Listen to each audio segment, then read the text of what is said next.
ദൈവത്തിന് മഹത്വം. നമുക്ക് ഒരു വേദഭാഗം വായിക്കാം. യെശയ്യാ പ്രവചനം 40-ാം അധ്യായം അതിൻ്റെ 29-ാം വാക്യം.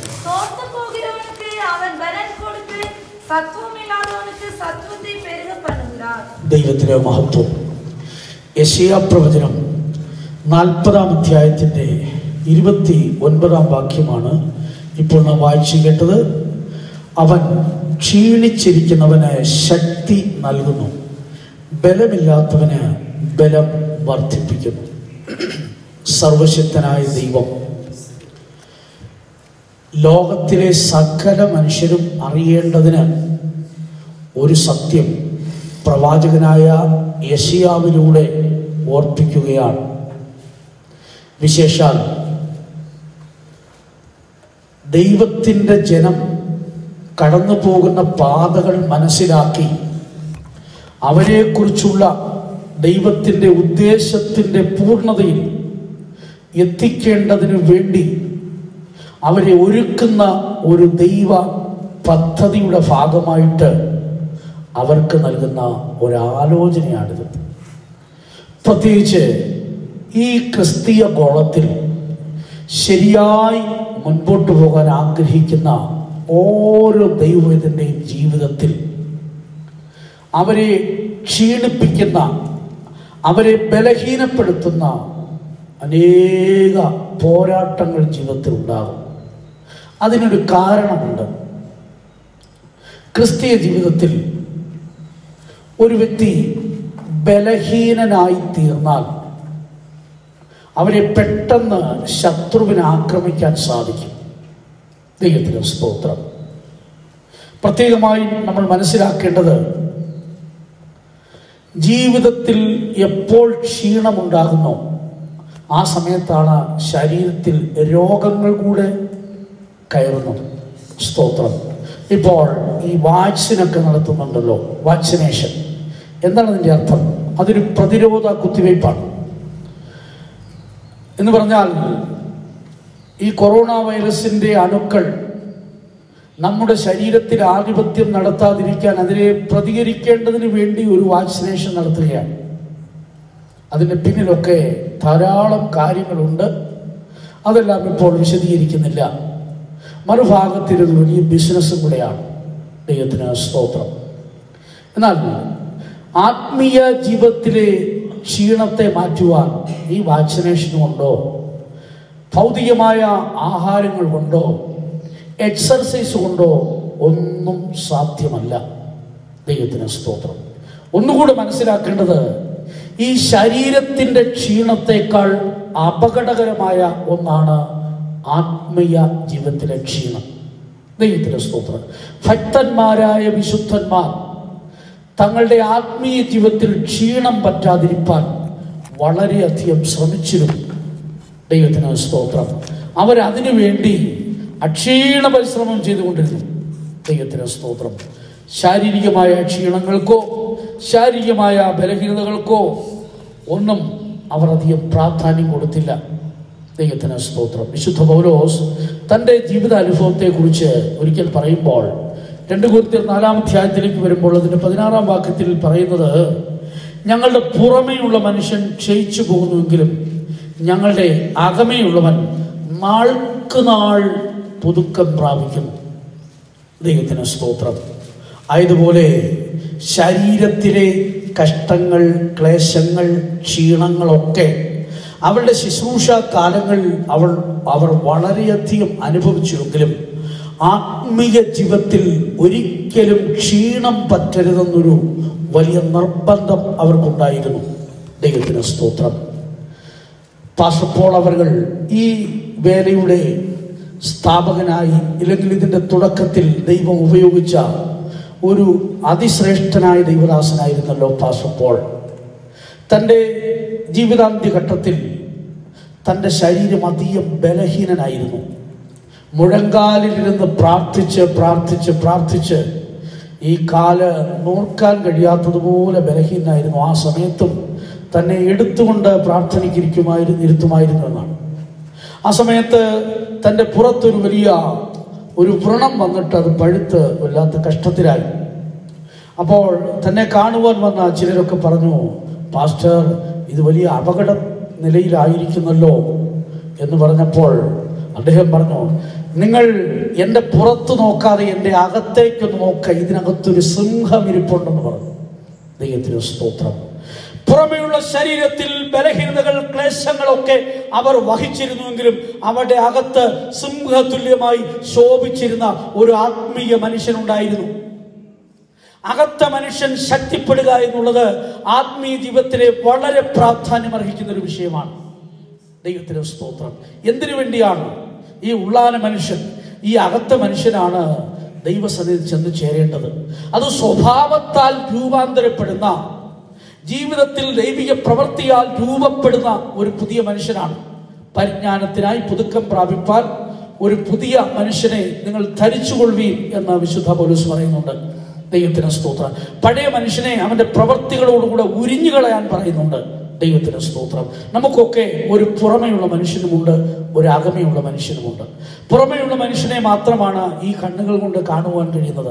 പുറമെയുള്ള മനുഷ്യന് ഒരു ക്ഷീണമുണ്ടായാൽ, ഒരു ബലഹീനത ഉണ്ടായാൽ, ഒരു പ്രയാസം ഉണ്ടായാൽ പെട്ടെന്ന് കണ്ടുപിടിക്കുന്നു. പെട്ടെന്ന് പരിഹാരത്തിന് വേണ്ടി എന്തെല്ലാം ചെയ്യാൻ കഴിയുമോ, സ്തോത്രം, പ്രാർത്ഥിക്കുകയോ ഇല്ലെങ്കിൽ മറ്റെന്ത് എങ്ങനെയായിരുന്നാലും വിടുതൽ കിട്ടിയാൽ മതി എന്ന് ചിന്തിക്കുന്ന ധാരാളം മനുഷ്യരുണ്ട്. പക്ഷേ അവരുടെ അകത്ത മനുഷ്യൻ ക്ഷീണിച്ച് ബലഹീനപ്പെട്ട് എഴുന്നേൽക്കാൻ കഴിയാത്ത വിധത്തിലായിട്ടും കണ്ടുപിടിക്കാൻ കഴിയാത്ത മനുഷ്യരുണ്ട്. ദൈവത്തിന് സ്തോത്രം. യെശയ്യാ പ്രവാചകൻ ക്ഷീണിച്ചിരിക്കുന്നവന് ശക്തി നൽകുന്നു, ബലമില്ലാത്തവന് ബലം വർദ്ധിപ്പിക്കുന്നു എന്ന് പറഞ്ഞതിൻ്റെ പ്രധാനപ്പെട്ട വിഷയം എന്താണ് എന്നുള്ളത്, അതിൻ്റെ താഴേക്കുള്ള ഭാഗങ്ങളും അതിൻ്റെ മുകളിലുള്ള ഭാഗങ്ങളും ഒക്കെ ശരിയായി പഠിക്കുമ്പോൾ ഇത് അക്ഷരീയമായ അല്ലെങ്കിൽ ശാരീരികമായ ഒരു ബലഹീനതയെക്കുറിച്ചല്ല പറയുന്നത്. ദൈവത്തിന് സ്തോത്രം. എന്തുകൊണ്ടാണ് ഈ ശാരീരിക ബലഹീനതയ്ക്കും കഷ്ടത്തിനുമൊന്നും അധികം പ്രാധാന്യം കൊടുക്കാത്തത്? തിരുവെടുത്ത് പറയുന്നു, മാംസരക്തങ്ങൾ ദൈവരാജ്യത്തെ അവകാശമാക്കുകയില്ല. ഈ മാംസവും ഈ രക്തവും ഈ അസ്ഥിയും ഈ ശരീരവും ഒക്കെ ഈ ലോകത്തിൽ ചമഞ്ഞ് ഒരുങ്ങിയൊക്കെ നടക്കാം, അതൊക്കെ നല്ലതാണ്. പക്ഷേ അതിനപ്പുറത്ത് സ്വർഗരാജ്യത്തെ അവകാശമാക്കുവാൻ ഇതിനുള്ളിൽ ഒരു മനുഷ്യനെ വളർത്തിക്കൊണ്ടിരിക്കുകയാണ്. പരിശുദ്ധാത്മാവിന്റെ ശക്തിയാൽ, ദൈവകൃപയാൽ, ദൈവത്തിന്റെ ആലോചനയാൽ. അതുകൊണ്ടാണ് ആ വെളിപ്പാടോടുകൂടിയായിരുന്നു ഒരിക്കൽ സാത്താന്റെ ചോദ്യത്തിന് യേശു ആൻസർ പറഞ്ഞത്.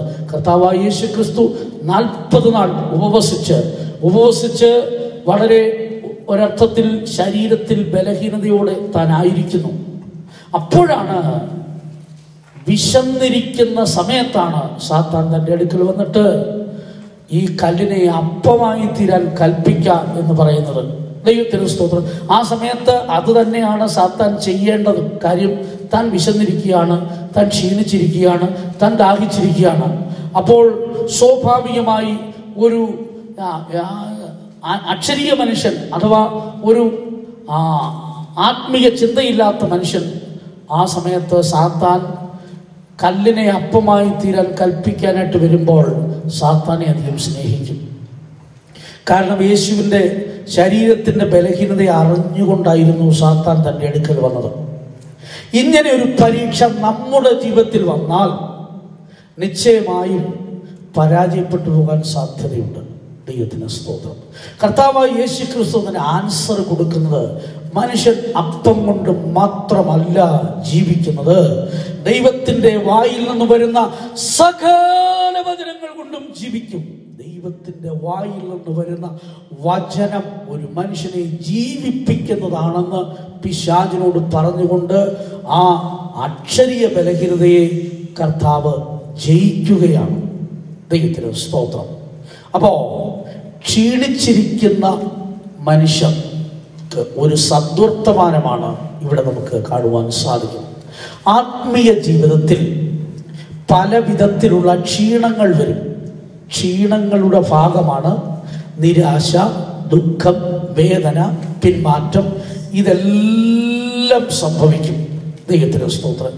ഇങ്ങനെയുള്ള ഒരു വ്യക്തിക്ക് മുന്നേറി പോകുവാൻ ഒരു പ്രത്യാശയുടെ വഴി ഇല്ലാതിരിക്കുമ്പോൾ ദൈവത്തിന്റെ ആത്മാവ് ശക്തിയായി സംസാരിക്കുകയാണ്.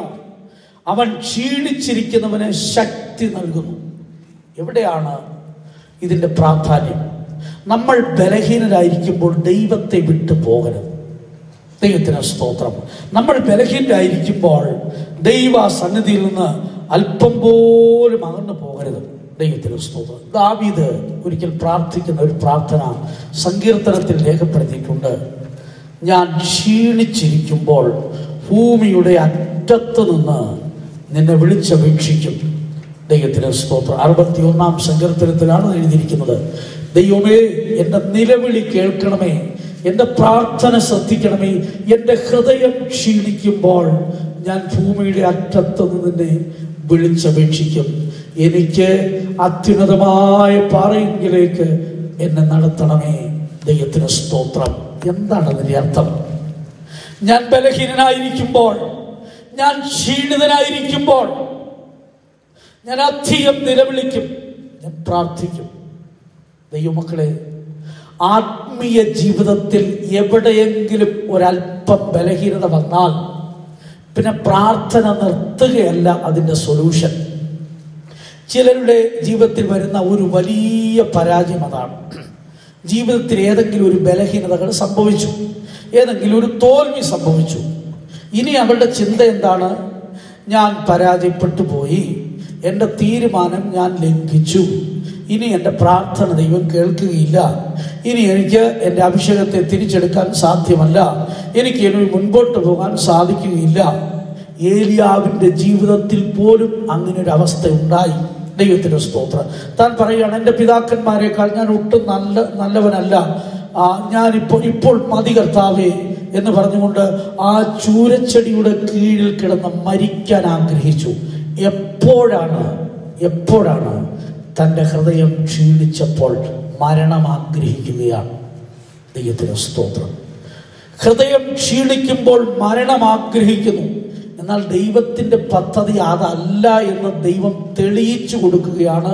താൻ ആയിരിക്കുന്ന ചൂരച്ചെടിയുടെ കീഴിലേക്ക് ദൂതനെ അയച്ചിട്ട് കനലിന്മേൽ ചുട്ട അടയും വെള്ളവും ഒക്കെ കൊടുത്തവനെ ധൈര്യപ്പെടുത്തിയിട്ട് പറഞ്ഞു, ഇനി നിനക്ക് ദീർഘയാത്ര ചെയ്യാനുണ്ട് എന്ന് പറഞ്ഞ് അവനെ എഴുന്നേൽപ്പിച്ചു വിട്ടു. അവൻ ഇതുവരെയും മരിച്ചിട്ടുമില്ല. ദൈവത്തിന് സ്തോത്രം. കാരണം ക്ഷീണം കൊണ്ട് മരിക്കണമെന്ന് അവൻ ആഗ്രഹിച്ചുവെങ്കിലും ദൈവത്തിൻ്റെ പദ്ധതി അതല്ല. നാം ക്ഷീണിക്കുമ്പോൾ, നമ്മുടെ ജീവിതത്തിൽ ബലഹീനതകൾ ഉണ്ടാകുമ്പോൾ നമ്മുടെ പ്രാർത്ഥന നിർത്തുകയല്ല. ഇനി എൻ്റെ പ്രാർത്ഥന കേൾക്കുകയില്ല എന്നുള്ള ചിന്ത നമ്മുടെ ഹൃദയത്തിൽ കൊണ്ടുവരുന്ന പിശാചിൻ്റെ തന്ത്രമാണ്. ഇല്ല, എന്ത് പറയണം? കർത്താവിനെ രക്തം കൊണ്ട് വീണ്ടെടുത്തവനാണ്. നീതിമാനെ കുറിച്ച് പറയുന്ന, അവൻ 7 പ്രാവശ്യം വീണാലും അവൻ എഴുന്നേൽക്കും. ദൈവത്തിന് സ്തോത്രം. ഒരു വീഴ്ച അവന്റെ ജീവിതത്തിൽ ഉണ്ടായിരുന്നാൽ വീണ്ടും അവൻ എഴുന്നേൽക്കുകയാണ്. പിന്നെയും അടുത്ത വീഴ്ച ഉണ്ടായാൽ വീണ്ടും അവൻ എഴുന്നേൽക്കുകയാണ്. എത്ര പ്രാവശ്യം വീണാലും അവിടെ കിടക്കരുത്. ദൈവത്തിന് സ്തോത്രം. നമ്മളിപ്പോൾ യാത്ര ചെയ്യുന്നതിരിക്കട്ടെ, നേരെ മൂന്നാറിലോട്ട് യാത്ര ചെയ്യാണ്. അങ്ങനെ മുൻപോട്ട് പോയപ്പോൾ പെട്ടെന്ന് കാല് തട്ടി അങ്ങ് വീണു. ഉടനെ പറയാം, ഞാൻ ഇനി ഇവിടുന്ന് എഴുന്നേൽക്കുന്നില്ല. ആരെങ്കിലും പറയൂ? വണ്ടി വന്നാലും ഞാൻ ഇവിടുന്ന് എഴുന്നേൽക്കത്തില്ല പറയൂ? ദൈവത്തിന് സ്തോത്രം. 7 പ്രാവശ്യമല്ല 14 പ്രാവശ്യം വീണാലും എഴുന്നേൽക്കും. കാരണം ഒരു ജീവനുള്ള മനുഷ്യൻ ഒരിക്കലും സ്വയം മരണം ആഗ്രഹിക്കുകയില്ല. ദൈവത്തിന് സ്തോത്രം.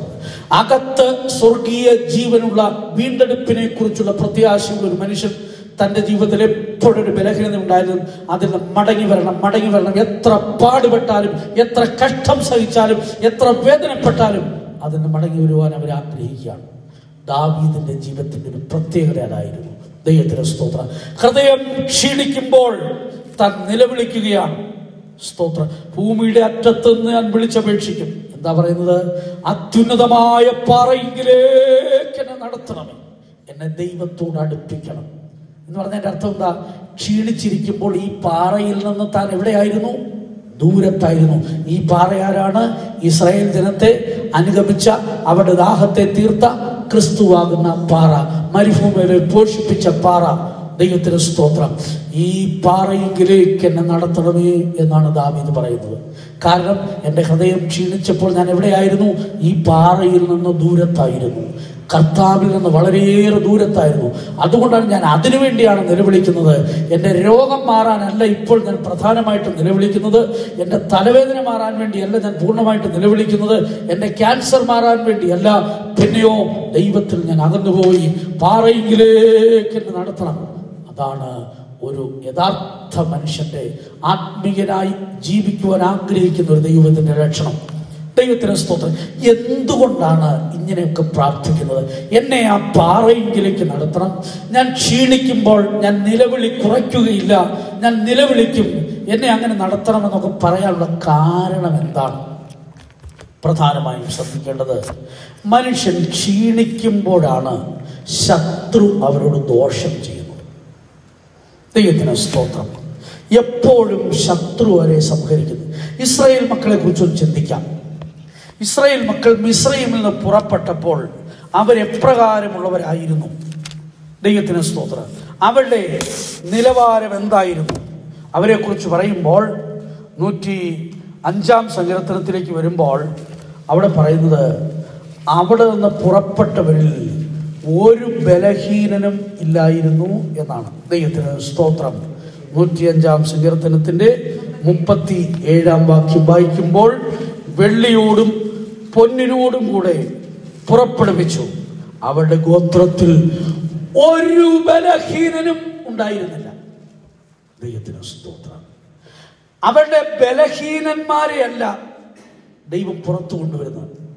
അവരുടെ ഒരു വലിയ പ്രത്യേകത, അവരെല്ലാം ഒരു രാത്രിയിൽ ഒന്നിച്ച് പുറപ്പെടാനുള്ള കാരണം, അർദ്ധരാത്രിയിൽ കയ്യിൽ വടി പിടിച്ചുകൊണ്ട്, അര കെട്ടി, കാലിന് ചെരുപ്പിട്ടുകൊണ്ട്, കയ്പ് ചീരയോടുകൂടെ ആ പെസഹ കുഞ്ഞാടിന്റെ മാംസം ഭക്ഷിച്ചുകൊണ്ട് അവർ മോശയുടെ വരവിനായി കാത്തിരുന്ന് പെട്ടെന്ന് പുറപ്പെടുകയായിരുന്നു. ഒരു ബലഹീനനെ കൊണ്ടത് സാധിക്കില്ല. ദൈവത്തിന് സ്തോത്രം. അവരെ പുറപ്പെടുവിക്കുമ്പോൾ അവരിൽ ഒരു ബലഹീനം ഉണ്ടായിരുന്നില്ല. പക്ഷേ അവരെ ശത്രു ഇടയ്ക്ക് സംഹരിച്ചു. മിസ്രയീമിൽ നിന്ന് പുറപ്പെട്ട് യാത്ര ചെയ്യുമ്പോൾ അവരെ ശത്രു സംഹരിക്കാനുള്ള കാരണം എന്തായിരുന്നു അറിയാമോ? ആവർത്തന പുസ്തകം 25 അധ്യായത്തിൻ്റെ 18 വാക്യത്തിലേക്ക് വരുമ്പോൾ അവിടെ പറയുന്നത്, നിന്റെ നേരെ വന്ന് അവർ ഭയപ്പെടാതെ, അവർ ദൈവത്തെ ഭയപ്പെടാതെ വഴിയിൽ നിന്റെ നേരെ വന്ന് ക്ഷീണിച്ചും തളർന്നുമിരിക്കുമ്പോൾ നിന്റെ പിന്നണിയിലുള്ള ബലഹീനരെ ഒക്കെയും സംഹരിച്ച കാര്യം നീ നല്ലതുപോലെ ഓർത്തുകൊള്ളണം. ദൈവത്തിന് സ്തോത്രം. മിസ്രയീമിൽ നിന്ന് പുറപ്പെട്ട യാത്ര ചെയ്യുമ്പോൾ വഴിയിൽ അമാല്യക്കർ അവർക്ക് ചെയ്ത ദോഷത്തെ കുറിച്ചാണ് എഴുതി വെച്ചിരിക്കുന്നത്. അപ്പൊ മിസ്രയീമിൽ നിന്ന് പുറപ്പെട്ടപ്പോൾ അവരിൽ ഒരു ബലഹീനനും ഉണ്ടായിരുന്നില്ല. അതാണ് ആദ്യ സ്നേഹത്തിന്റെ പ്രത്യേകത. മാനസാന്തരപ്പെട്ട നാളിൽ, കർത്താവായ ക്രിസ്തുവിനെ കണ്ടുമുട്ടിയ നാളിൽ, പാപം ഏറ്റുപറഞ്ഞ് ഉപേക്ഷിച്ച നാളിൽ വലിയ മാറ്റം. ദൈവത്തിന് സ്തോത്രം. വലിയ മാറ്റം കർത്താവ് ഹൃദയത്തിൽ വന്ന ദിവസം. ഒരു പഴയ പാട്ടുണ്ടല്ലോ, യേശുവൻ ഉള്ളത്തിൽ വന്ന നാളിൽ എന്തു മാറ്റം വന്നു എന്നിൽ. യേശുവൻ ഉള്ളത്തിൽ വന്ന നാളിൽ എന്തു മാറ്റം വന്നു എന്നിൽ. തന്നെ ഞാൻ ഉള്ളത്തിൽ ഏറ്റതാലേ എന്തു മാറ്റം വന്നു എന്നിൽ. ആ സമയത്ത് വലിയ സന്തോഷമാണ്, വലിയ പ്രത്യാശയാണ്. മിസ്രയീമിൽ നിന്നിറങ്ങി പുറപ്പെടുന്ന യാത്ര വലിയ ധീരന്മാരെ പോലെയായിരുന്നു. പെസഹ കുഞ്ഞാടിന്റെ രക്തത്തിന്റെ ഫലമായി അവരിറങ്ങി പുറപ്പെട്ട ചെങ്കടൽ കടന്ന് മുൻപോട്ട് പോകുമ്പോൾ ഇതാ തപ്പടിച്ചു പാടി സന്തോഷിക്കുകയാണ്. ജയത്തിന്റെ പാട്ടുകൾ അവർ പാടുകയാണ്. എന്നാൽ വഴി നടന്ന് മുൻപോട്ട് പോയപ്പോൾ പലരും ക്ഷീണിച്ചു പോയി. വെള്ളം കിട്ടാതെ വന്നപ്പോൾ ക്ഷീണിച്ചു. കയ്പുള്ള വെള്ളം കിട്ടിയപ്പോൾ ക്ഷീണിച്ചു. കയ്പുള്ള വെള്ളം എന്തിനു വേണ്ടിയായിരുന്നു ദൈവം അവർക്ക് അനുവദിച്ചത്? ശൂർ മരുഭൂമിയിൽ അവർ യാത്ര ചെയ്യുമ്പോൾ 3 ദിവസം വെള്ളം കിട്ടാതിരുന്നു. പിന്നെ അവസാനം കിട്ടിയ വെള്ളം എങ്ങനെയുള്ളതായിരുന്നു? കയ്പ് വെള്ളമായിരുന്നു. ഈ കയ്പ് വെള്ളം എന്തിനായിരുന്നു ദൈവം അനുവദിച്ചത്? ഇസ്രായേൽ മക്കളോട് ചോദിക്കുക, നിങ്ങൾ എപ്പോഴായിരുന്നു മധുരമുള്ള വെള്ളം കുടിച്ചതെന്ന് ചോദിച്ചാൽ അവരുടെ ആൻസർ എന്തായിരിക്കും? ഞങ്ങൾ മാറായിൽ വെച്ചായിരുന്നു മധുരമുള്ള വെള്ളം കുടിച്ചത്. മധുരമുള്ള വെള്ളം കുടിപ്പിക്കേണ്ടതിന് ചിലപ്പോൾ മാറയുടെ അടുക്കലൂടെ ദൈവം നമ്മെ നടത്തും പ്രിയരെ. സ്തോത്രം. എന്നാൽ അവർ ആദ്യം ക്ഷീണിച്ചു. ആദ്യം അവർ പിറുപിറുത്തു. എനിക്ക് വളരെ സന്തോഷമുള്ളൊരു ഭാഗമുണ്ട് അതിനകത്ത്. ദൈവത്തിന് സ്തോത്രം. ചില ഉപദേശ സത്യങ്ങളൂടെ ദൈവമോടെ ഇസ്രായേൽ മക്കൾക്ക് വെളിപ്പെടുത്തി കൊടുക്കുന്നുണ്ട്. പുറപ്പാട് പുസ്തകം 15-ാം അധ്യായത്തിലാണ് ഈ വിഷയങ്ങളൊക്കെ രേഖപ്പെടുത്തിയിരിക്കുന്നത്. ദൈവത്തിന് സ്തോത്രം. മാറയിലെ വെള്ളം അവർക്ക് കുടിക്കാൻ കഴിഞ്ഞില്ല. അത് കയ്പുള്ളതായിരുന്നു. അന്ന് അവർ അതിന് പേരിട്ടു. ദൈവത്തിന് സ്തോത്രം. മാറ എന്ന് അവർ പേരിട്ടു. ദൈവത്തിന് സ്തോത്രം. അവർ മോശയോട് നേരെ പിറുപിറുത്തു. ദൈവത്തിന് സ്തോത്രം. അത് അവരുടെ ജീവിതത്തിലെ അവരുടെ രക്തത്തിൽ അടങ്ങിയിരിക്കുന്നൊരു സ്വഭാവമാണ്. എന്താ? എന്ത് കണ്ടാലും പിറുപിറുക്ക. ചിലക്കൊക്കെ ഉണ്ടല്ലോ, നമ്മുടെ ഇടയിലും ചിലപ്പോൾ കാണും, ഇല്ലയോ? ഉണ്ടവരാരെങ്കിലും ഇന്ന് വന്നിട്ടുണ്ടോ? ഇല്ല, ഇന്ന് വന്നവരെല്ലാവരും കാണത്തില്ല. ദൈവത്തിന് സ്തോത്രം. എങ്കിലും ചിലരിലൊക്കെ ഉണ്ട്. അപ്പോൾ ഏത് കാര്യത്തിനും പിറുപിറുക്കുന്ന മനുഷ്യരുണ്ട്. അത് ചിലരുടെ രക്തത്തിൽ അടങ്ങിയിരിക്കുന്നതാണ്. എന്നാൽ ചിലരെ സംബന്ധിച്ച് ഒരിക്കലും ദൈവത്തെ വിശ്വസിക്കുന്നവർ, ദൈവം അനുവദിക്കാതെ എൻ്റെ ജീവിതത്തിലൊന്നും സംഭവിക്കില്ല. ചില പറഞ്ഞില്ലെങ്കിലും കേൾക്കാതെ ഇങ്ങനെ പറഞ്ഞുകൊണ്ടേയിരിക്കുന്ന മനുഷ്യരുണ്ട്. ദൈവത്തിന് സ്തോത്രം. അതാണ് ഏറ്റവും വലിയ പാപം. ദൈവത്തിന് സ്തോത്രം. ഒന്നും പറയാൻ സാധിച്ചില്ലെങ്കിലും കേൾക്കാതെ ഇങ്ങനെ 60 കഴിഞ്ഞ മനുഷ്യരുടെ കൂട്ട് 60-ലൊരു പെറുപെറുപ്പുണ്ടെന്നാണ് പറയുന്നത്. എനിക്കറിഞ്ഞൂടാ. ദൈവത്തിന് സ്തോത്രം. എനിക്ക് അത്ര ആയില്ല കേട്ടോ. ദൈവത്തിന് സ്തോത്രം. അപ്പോൾ അങ്ങനെ ഒരു സ്വഭാവം ഉണ്ടാകാൻ സാധ്യതയുണ്ട്. ദൈവത്തിന് സ്തോത്രം. എല്ലാവർക്കും അങ്ങനെ ഇല്ല കേട്ടോ. ആത്മീയ ജീവിതത്തിൽ യൗവനമുള്ളവരുണ്ട്, അവർക്ക് അങ്ങനെയുള്ള സ്വഭാവങ്ങളൊന്നുമില്ല. പക്ഷെ ഇവര് പിറുപിറുത്തു. മോശയുടെ നേരെ പിറുപിറുത്തു. പിന്നെ പിറുപിറുപ്പിൽ നിന്നൊരു പ്രാർത്ഥനയൊക്കെ തുടങ്ങി, അല്ലേ? സ്തോത്രം. ചില പിറുപിറുത്ത് പ്രയാസപ്പെട്ടൊക്കെ ഇരിക്കുമ്പോൾ ഒരു സാക്ഷിയൊക്കെ പറയാൻ ചാൻസ് കൊടുത്താൽ നാകെ കുളമാക്കും. ദൈവത്തിന് സ്തോത്രം. അന്നൊരു പ്രാർത്ഥന പ്രാർത്ഥിച്ചാൽ വലിയവായിലെ കരയും, സാധാരണ ഇല്ലാത്തതുപോലെ കരയും, എന്നിട്ട് പ്രാർത്ഥിക്കും. ദൈവത്തിന് സ്തോത്രം. അങ്ങനെയൊക്കെ ചെയ്യുന്ന മനുഷ്യരുണ്ട്. ഇവിടെ ഇവർ പിറുപിറുത്തു. എന്നാൽ അവിടെ ഒരു വലിയ സത്യം കാണാൻ സാധിക്കുന്നു. 25-ാം വാക്യം വായിക്കുമ്പോൾ, യഹോവ അവനൊരു വൃക്ഷം കാണിച്ചു കൊടുത്തു എന്നാണ്. അവനൊരു വൃക്ഷം യഹോവ കാണിച്ചു കൊടുത്തു. ദൈവത്തിന് സ്തോത്രം. തുടർന്ന് അവൻ അതെടുത്ത് വെള്ളത്തിലിട്ടപ്പോൾ ആ വെള്ളം മധുരമായി തീർന്നു. ഇതിൽ നിന്ന് എന്തു മനസ്സിലായി? യഹോവ ഈ മാറയിലെ വെള്ളം രുചി നോക്കി പിറുപിറുത്തവർക്ക് ഒരു വൃക്ഷം കാണിച്ചു കൊടുത്തു എന്നെൻ്റെ അർത്ഥം. ഈ വൃക്ഷം നേരത്തെ അവിടെ ഉണ്ടായിരുന്നു. ഈ വൃക്ഷം സൃഷ്ടിച്ചെന്നാണോ എഴുതിയിരിക്കുന്നത്? ആ വൃക്ഷം അവിടെ ഉണ്ടാകട്ടെ എന്നല്ല പറഞ്ഞത്. പിന്നെ മാറയുടെ കരയിൽ എന്തുണ്ടായിരുന്നു? അതിനെ മധുരമാക്കുന്ന ഒരു വൃക്ഷം ഉണ്ടായിരുന്നു. ആ വൃക്ഷത്തെ കുറിച്ചുള്ള കാഴ്ചപ്പാട് ഇവർക്കുണ്ടായിരുന്നെങ്കിൽ ഇവർ ഒരിക്കലും പിറുപിറുക്കേണ്ടി വരില്ല. ദൈവത്തിന് സ്തോത്രം. മാറയുടെ കരയ്ക്ക് അതിനെ മധുരമാക്കുന്ന ഒരു വൃക്ഷത്തെ സൃഷ്ടിച്ചവനാണ് ദൈവം. നേരത്തെ അത് സൃഷ്ടിച്ചു വച്ചിരിക്കുക. ഇതിൽ നിന്ന് ഒരു കാര്യം മനസ്സിലാക്കാൻ സാധിക്കും.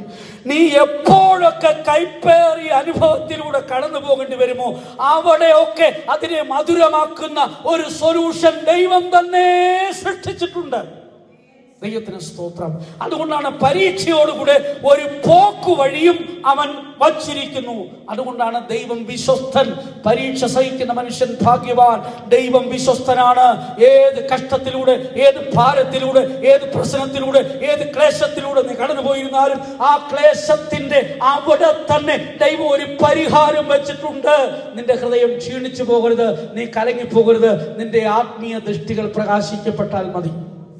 ആ കരയിലുള്ള അതേ വൃക്ഷത്തിന്റെ കൊമ്പെടുത്ത് ആ വെള്ളത്തിലിട്ടപ്പോൾ ആ വെള്ളം മുഴുവൻ മധുരമായി തീർന്നു.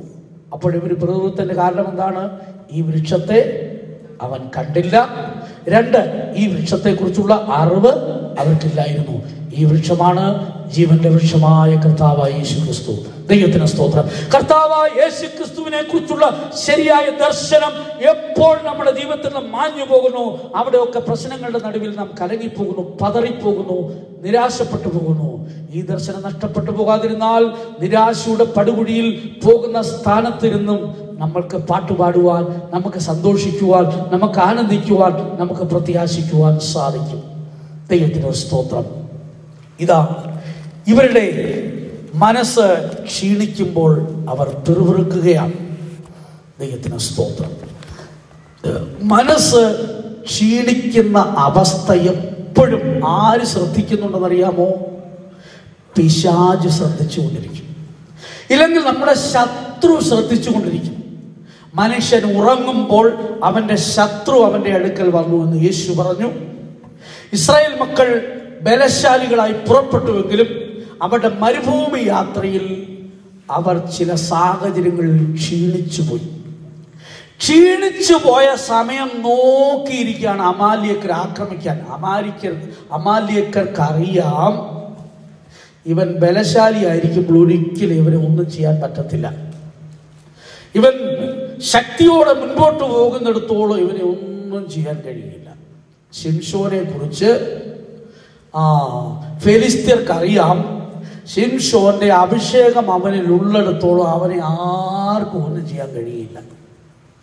അവന്റെ അഭിഷേകം അവനിൽ നിലനിൽക്കുന്നിടത്തോളം ഒന്നും ചെയ്യാൻ കഴിയില്ല. ബൈബിൾ വെളിപ്പെടുത്തുന്ന ഏറ്റവും ശക്തനായ മനുഷ്യനായിരുന്നു ശിംശോൻ. ദൈവത്തിന് സ്തോത്രം. എന്നാൽ ഫെലിസ്ത്യർ നോക്കുന്ന അവനെ എങ്ങനെ ബലഹീനനാക്കാം, എങ്ങനെ അവനെ ഒതുക്കാം. അതിനുവേണ്ടി ഉപയോഗിച്ചത് അവൻ്റെ ഭാര്യയെ തന്നെയായിരുന്നു. നോക്കുക പിശാചിൻ്റെ ഓരോ തന്ത്രങ്ങൾ. പിശാചക്കറിയാം അടുത്ത വീട്ടിലെ ആളിനെ നിയമിച്ചാൽ പറ്റുകയില്ല, മറ്റൊരു വിശ്വാസി ഉപയോഗിച്ചാൽ പറ്റുകയില്ല. ചിലരെ ബലഹീനരാക്കാൻ ഏറ്റവും അടുത്തവരെ തന്നെ ഉപയോഗിക്കും. യോബിൻ്റെ ഭാര്യയാണ് യോബിനോട് പറയുന്നത്, നീ ഇങ്ങനെ നീ ഭക്തിയെ മുറുകെ പിടിച്ചുകൊണ്ട് ഇരിക്കാതെ ദൈവത്തെ ത്യജിച്ച് മരിച്ചു കളയ. എന്തോ ഒരു ഉദ്ദേശത്തിൽ അവൾ പറഞ്ഞെന്ന് അറിഞ്ഞുകൂടാ. ഇയാൾ മരിച്ചിട്ട് ഇനി അവൾക്ക് ഇനി എന്തോ എങ്ങനെ വേറെ വല്ല പ്ലാനുണ്ടോ ഒന്നും അറിഞ്ഞുകൂടാ. പക്ഷേ പറയുകയാണ്, ദൈവത്തെ ത്യജിച്ച് ജീവിക്കാനല്ല അവൾ പറയുന്നത്, പിന്നെ ദൈവത്തെ ത്യജിച്ച് നിങ്ങൾ മരിച്ചോളാൻ പറയുകയാണ്. എന്തൊരു ഭാര്യയാണെന്നറിയോ? ദൈവത്തിന് സ്തോത്രം. ഇവളുടെ സ്നേഹത്തിൻ്റെ ആഴമെന്തുവാ? ദൈവത്തിന് സ്തോത്രം. എന്നാൽ യോബിൻ്റെ ഉള്ളിൽ ബലഹീനത ഉണ്ടാകാത്തത് കൊണ്ട് അവൻ അവിടെയും നല്ലൊരു ആൻസർ പറഞ്ഞു. ഒരാൾ പറഞ്ഞത് യോബിൻ്റെ ഭാര്യ യോബ് പൊട്ടിയെന്ന് വിളിച്ചെന്നാണ്. എൻ്റെ ബൈബിളിൽ അങ്ങനെ എഴുതിയിട്ടില്ല. പൊട്ടി സംസാരിക്കുന്നത് പോലെ സംസാരിച്ചെന്നാണ്. ദൈവത്തിന് സ്തോത്രം. നീ ഒരു പൊട്ടി സംസാരിക്കുന്ന പോലെ സംസാരിക്കുന്നു. പൊട്ടിയെന്നൊന്നും വിളിച്ചില്ല കേട്ടോ. ദൈവത്തിന് സ്തോത്രം. അപ്പോൾ അവളൊരു പൊട്ടിയെ പോലെ സംസാരിക്കുന്നതായിട്ട് ആർക്ക് തോന്നി? യോബിന് തോന്നി. കാരണം എന്താണ്? അവൾ ബലഹീനതയുടെ വാക്കാണ് സംസാരിച്ചത്, നിരാശയുടെ വാക്കാണ് സംസാരിച്ചത്, ദൈവഭക്തിയിൽ നിന്ന് തന്നെ അകറ്റുവാനുള്ള വാക്കാണ് സംസാരിച്ചത്. കൃപയിൽ നിന്നോ വിശുദ്ധിയിൽ നിന്നോ ആത്മീയ മുന്നേറ്റത്തിൽ നിന്നോ അകറ്റുന്ന ഒരു വാക്ക് ആരുടെ വായിൽ നിന്ന് വന്നിരുന്നാലും അത് ഏറ്റെടുക്കരുത്. ദൈവത്തിന് സ്തോത്രം. ഇവിടെ ഇതാ അമാലിയക്കർക്കറിയാം ഇസ്രായേൽ മക്കൾ ബലഹീനരായിരിക്കുന്നിടത്തോളം അവരെ ആക്രമിക്കാൻ എളുപ്പമാണ്. ദൈവത്തിന് സ്തോത്രം. അവിടെ കാണുന്നത് ക്ഷീണിച്ചും തളർന്നും ഇരിക്കുമ്പോൾ നിന്റെ പിന്നണിയിലുള്ള ബലഹീനത. ദൈവത്തിന് സ്തോത്രം. ചിലർ ക്ഷീണിച്ചിരിക്കുമ്പോൾ പിന്നെ പുറകോട്ട് മാറും. ദൈവത്തിന് സ്തോത്രം. അങ്ങനെ എത്രയും പുറകോട്ട് പോകാമോ അത്രയും പുറകോട്ട് മാറാറുണ്ട്. ഇവരെ ആരന്വേഷിച്ചുകൊണ്ടിരിക്കുകയാണ്? അമാലിയക്കർ അഥവാ ശത്രു അന്വേഷിച്ചുകൊണ്ടിരിക്കുകയാണ്. ദൈവത്തിന് സ്തോത്രം. പുറകോട്ട് പോകുന്നവരുടെ കൂട്ടത്തിലാകരുത്, പിന്മാറുന്നവരുടെ കൂട്ടത്തിലാകരുത്, ക്ഷീണിച്ചിരിക്കുന്നവരുടെ കൂട്ടത്തിലാകരുത്, മരിച്ചവരുടെ കൂട്ടത്തിലാകരുത്, ഉറങ്ങുന്നവരുടെ കൂട്ടത്തിലാകരുത്. ദൈവത്തിന് സ്തോത്രം. അതെ, മനുഷ്യന്റെ ക്ഷീണത്തിൽ ശത്രു അവരെ അപഹരിക്കും. ഏശാവിൻ്റെ ജ്യേഷ്ഠാവകാശം നഷ്ടപ്പെട്ട ഒരു സന്ദർഭം എപ്പോഴായിരുന്നു അറിയാമോ? അവൻ വയലിൽ നിന്ന് വന്നപ്പോൾ നന്നായി ക്ഷീണിച്ചിരുന്നു. അവൻ്റെ ക്ഷീണം കണ്ടുകൊണ്ട് യാക്കോബ് പായസത്തിൻ്റെ നിറം കൂട്ടിക്കൊണ്ടിരുന്നു. നല്ല എസൻസ് ഒക്കെ ചേർത്ത് നല്ല മണമൊക്കെ പുറത്തോട്ട് വരത്തക്ക രീതിയിൽ പായസം അവനിങ്ങനെ ഇളക്കുകയാണ്. അവനറിയാം ചേട്ടൻ്റെ ശരീരത്തിൻ്റെ ബലഹീനതയും ക്ഷീണവും ആ നടപ്പും ഒക്കെ കണ്ടപ്പോൾ അവൻ കുറച്ചുകൂടെ ഇളക്കാൻ തുടങ്ങി. ദൈവത്തിന് സ്തോത്രം. എന്ത് സംഭവിച്ചു? അവൻ വീണുപോയി. ദൈവത്തിന് സ്തോത്രം. അവൻ ക്ഷീണിച്ചിരിക്കുന്നത് യാക്കോബിന് മനസ്സിലായി. ഉൽപ്പത്തി പുസ്തകം 25-ാം അധ്യായത്തിന്റെ 29-30 വാക്യങ്ങളൊക്കെ വായിക്കുമ്പോൾ അവിടെ അതെല്ലാം വ്യക്തമായി രേഖപ്പെടുത്തിയിട്ടുണ്ട്. അവൻ ക്ഷീണിച്ചിരുന്നപ്പോൾ അവന്റെ ക്ഷീണം മാറ്റുവാൻ വേണ്ടി ഇതാ അവന് പായസം കൊടുത്തിട്ട് അവന്റെ അവകാശത്തെ ഇവൻ എടുക്കുകയാണ് എന്ന് പറഞ്ഞാൽ ഇവന്റെ ക്ഷീണമാണ് ഇവന്റെ അവകാശത്തിൽ നിന്ന് അവനെ അകറ്റിക്കളഞ്ഞത്. ദൈവത്തിന് സ്തോത്രം. അപ്പോൾ പലപ്പോഴും ശത്രു നാം ക്ഷീണിച്ചിരിക്കുന്നത് അന്വേഷിച്ചു കൊണ്ടിരിക്കുകയാണ്. നാം ക്ഷീണിച്ചിരിക്കുമ്പോൾ ദൈവത്തിന് സ്തോത്രം. ഒരിക്കൽ ദാവീദിനെ കുറിച്ച് പഠിക്കുമ്പോൾ ദാവീദ് തൻ്റെ യുദ്ധത്തിലൊക്കെ ജയാളിയായിരുന്നു. എവിടെ യുദ്ധം ചെയ്താലും അവിടെ ഒക്കെ പരാജയപ്പെടാതെ മുൻപോട്ട് പോയ വ്യക്തിയായിരുന്നു ദാവീദ്. കാരണം ദൈവത്തിന്റെ ആലോചന പ്രകാരമായിരുന്നു താൻ മുൻപോട്ട് പോയത്. അതാണ് അതിന്റെ പ്രധാനപ്പെട്ട കാരണം. എന്നാൽ ഒരിക്കൽ അബ്ശലോം ദാവീദിനെതിരായി തീർന്നപ്പോൾ അബ്ശലോമിന്റെ അടുത്ത ഒരു ആലോചനക്കാരനായി ദാവീദിന്റെ സന്നിധിയിൽ നിന്നവൻ ഇപ്പോൾ അബ്ശലോമിന്റെ അടുക്കൽ ചെന്നിട്ട് അബ്ശലോമിന്റെ ആലോചനക്കാരനായി മാറി. ആരാണെന്നറിയാമോ? അഹീതോഫേൽ എന്നാണ് അവന്റെ പേര്. അഹീതോഫേൽ ദാവീദിനെ ആക്രമിക്കാനുള്ള വഴി അബ്ശലോമിന് പറഞ്ഞു കൊടുക്കുകയാണ്. 2 ശമൂവേൽ 17-ാം അധ്യായത്തിന്റെ 2-ാം വാക്യം വായിക്കുമ്പോൾ അവിടെ പറയുന്നത്, ക്ഷീണിച്ചും അധൈര്യപ്പെട്ടും ഇരിക്കുന്ന അവനെ ഞാൻ ആക്രമിച്ച് ഭ്രമിപ്പിക്കും. ദാവീദും തൻ്റെ ആൾക്കാരും കുറച്ചുപേരേ ഉള്ളൂ. അവരിങ്ങനെ യാത്ര ചെയ്ത് ക്ഷീണിച്ചു. അപ്പോൾ അഹീതോഫേലിന് മനസ്സിലായി ഈ സമയത്ത് ദാവീദിനെ ഇന്നുവരെ ഒരു ശത്രുവും പരാജയപ്പെടുത്തിയിട്ടില്ല, എന്നാൽ ഈ സമയത്ത് പരാജയപ്പെടുത്താൻ സാധിക്കും. കാരണം അഹീതോഫേലിന്റെ ആലോചന അന്ന് ദൈവത്തിന്റെ വാക്കുപോലെയായിരുന്നു രാജാക്കന്മാർ സ്വീകരിച്ചിരുന്നു. അത്ര ജ്ഞാനിയായിരുന്നു. അവൻ പറയുന്ന ഒക്കെ സത്യമായിരുന്നു. ദൈവത്തിന് സ്തോത്രം. അപ്പൊ അഹീതോഫേലിന് നന്നായിട്ട് മനസ്സിലായി ദാവീദിനെ പരാജയപ്പെടുത്താൻ ആർക്കും പറ്റത്തില്ല. പക്ഷേ ഇപ്പോൾ യാത്രയെ വളരെ ക്ഷീണിച്ചിരിക്കുകയാണ്. അതുകൊണ്ട് ഇപ്പോൾ ചെന്നാൽ ആക്രമിക്കാൻ സാധിക്കും. അങ്ങനെ അഹീതോഫേൽ പറഞ്ഞതുപോലെ അബ്ശലോം ചെയ്തിരുന്നെങ്കിൽ ദാവീദിനെ ആക്രമിച്ച് അന്ന് കൊല്ലുമായിരുന്നു. പക്ഷേ ദാവീദ് പ്രാർത്ഥിച്ചു ദൈവത്തോട്. അഹീതോഫേലിന്റെ ആലോചനയെ അബദ്ധമാക്കാൻ വേണ്ടി ദൈവത്തോട് നിലവിളിച്ചു. അത് നിമിത്തം അഹീതോഫേൽ ആത്മഹത്യ ചെയ്യേണ്ടതായിട്ട് വന്നു. ദാവീദിന്റെ പരാജയത്തിൽ നിന്ന് അവൻ വിടുവിക്കപ്പെടുവാൻ തക്കവണ്ണം ദൈവം അവന് മുഖാന്തരം ഒരുക്കി. പ്രധാനപ്പെട്ട വിഷയം, അന്ന് ക്ഷീണിച്ചിരുന്നപ്പോൾ അവന്റെ അടുക്കൽ ചെന്നിരുന്നുവെങ്കിൽ നിശ്ചയമായും അവൻ പരാജയപ്പെട്ടു പോകുമായിരുന്നു. സ്തോത്രം. ഒന്നുകൂടെ ഓർപ്പിക്കുകയാണ്, ഒരു യുദ്ധത്തിലും പരാജയപ്പെടാത്ത ദാവീദിനെ പരാജയപ്പെടുത്തണമെങ്കിൽ അവൻ ക്ഷീണിച്ചിരിക്കുമ്പോൾ അവന്റെ അടുക്കൽ ചെല്ലണമെന്ന് അവനുമായി സഹകരിച്ച അഹീതോഫേലിന് മനസ്സിലായി. എങ്കിലും പ്രാർത്ഥന കൊണ്ട് താൻ അവിടെ ജയിച്ചു. ദൈവത്തിന് സ്തോത്രം. അപ്പോ ക്ഷീണിച്ചിരിക്കുന്ന അവസ്ഥ വലിയ ദോഷമാണ്. ഒന്നുകൂടെ പറയുകയാണ്, നമ്മുടെ ജീവിതത്തിൽ ശത്രു നമ്മെ ആക്രമിക്കുന്നത് നമ്മുടെ ആത്മീയ ജീവിതത്തിൽ ക്ഷീണിക്കുമ്പോഴാണ്. ക്ഷീണിക്കുന്നവരെ ശത്രു ആക്രമിക്കുന്നു എന്ന് മാത്രമല്ല, അല്ലെങ്കിൽ ബലഹീനരായിരിക്കുന്നവരെ ശത്രു ആക്രമിക്കുന്നു എന്ന് മാത്രമല്ല, അവർ പാതാളത്തിലേക്ക് പോകേണ്ടി വരും. ദൈവത്തിന് സ്തോത്രം. നമ്മളൊക്കെ വായിച്ചിട്ടുള്ള ഒരു വേദഭാഗമാണ് യെശയ്യാ പ്രവചനം 14-ാം അധ്യായത്തിന്റെ 10-ാം വാക്യം.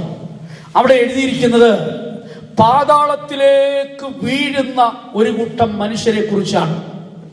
പാതാളത്തിലേക്ക് വീഴുന്നവരെ കണ്ടുകൊണ്ട് പാതാളത്തിന്റെ അടിയിൽ കിടക്കുന്ന ഭൂപാലന്മാർ, അവരിവിടെ രാജ്യത്തെ അടക്കി വാണിരുന്ന ആധിപത്യമൊക്കെ നടത്തിയിരുന്ന രാജാക്കന്മാരും മറ്റുമൊക്കെ ആയിരുന്നു അവർ. എന്നാൽ മരണത്തിന് ശേഷം പാതാളത്തിലേക്ക് പോയി ഇപ്പോൾ അവർ പാതാളത്തിൽ ബലഹീനരെ സ്വീകരിപ്പാൻ കാത്തിരിക്കുന്നു എന്നാണ്. ആരൊക്കെ ബലഹീനരുണ്ടോ അവരുടെ ആത്മാവ് ശരീരം വിടുമ്പോൾ എവിടേക്ക് പോകുന്നു? പാതാളത്തിലേക്ക് പോകുന്നു. ദൈവത്തിന് സ്തോത്രം. ശിംശോനെ കുറിച്ച് എനിക്ക് ഒരു സന്തോഷമുള്ളത്, താൻ അന്ന് ആ ദലീലയുടെ മടിയിൽ തലവെച്ച് ലോകത്തിന്റെ ചിന്തയിൽ അകപ്പെട്ട് ബലഹീനനായി തന്റെ അഭിഷേകമൊക്കെ നഷ്ടപ്പെട്ട് ഫെലിസ്ത്യനവന്റെ കണ്ണ് കുത്തിപ്പൊട്ടിച്ച് ഇപ്പോൾ ദാഗോന്റെ ക്ഷേത്രത്തിൽ കൊണ്ടുവന്നവനെ കെട്ടിയിട്ടിരിക്കുകയാണ്. അവൻ ഫെലിസ്ത്യരുടെ കളിപ്പാവയായി മാറിയെങ്കിലും അവനൊരു കരച്ചിൽ കരഞ്ഞു, കർത്താവേ എന്നെ ഓർക്കണമേ, എന്നെ ഓർക്കണമേ എന്നുള്ള നിലവിളിയോടുകൂടെ അവന്റെ ശക്തി ഒരു പ്രാവശ്യം അവനിലേക്ക് വന്നു. അങ്ങനെ ആ ക്ഷേത്രത്തിൽ ഉല്ലസിച്ചു കൊണ്ടിരുന്ന ആളുകളോടൊപ്പം അവൻ മരിക്കുന്നുവെങ്കിലും അവൻ മരിക്കുമ്പോൾ എങ്ങനെയാണ് മരിക്കുന്നത്? അഭിഷേകത്തോടാണ് മരിക്കുന്നത്, ബലശാലിയായിട്ടാണ് മരിക്കുന്നത്. അതിന്റെ കാരണം അവന്റെ പരാജയത്തെ ഓർത്തവൻ നിലവിളിച്ചത് കൊണ്ടാണ്. ദൈവത്തിന് സ്തോത്രം.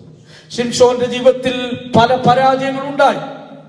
ആ പരാജയങ്ങൾ അവന്റെ ശക്തി നഷ്ടപ്പെട്ടു പോകുവാനും അവൻ ശത്രുവിന്റെ കയ്യിൽ അകപ്പെട്ടു പോകുവാനും ഒക്കെ കാരണമായി തീർന്നെങ്കിലും അവന്റെ അവസ്ഥ കണ്ട് അവന്റെ നിലവിളിയെങ്കിൽ കരുണ തോന്നിയ ദൈവം അവന്റെ ശക്തി അവനിലേക്ക് നൽകി. നമ്മൾ മരിക്കുമ്പോൾ ബലശാലികളായി മരിക്കണം. നമ്മൾ മരിക്കുമ്പോൾ അഭിഷേകത്തോടുകൂടെ മരിക്കണം.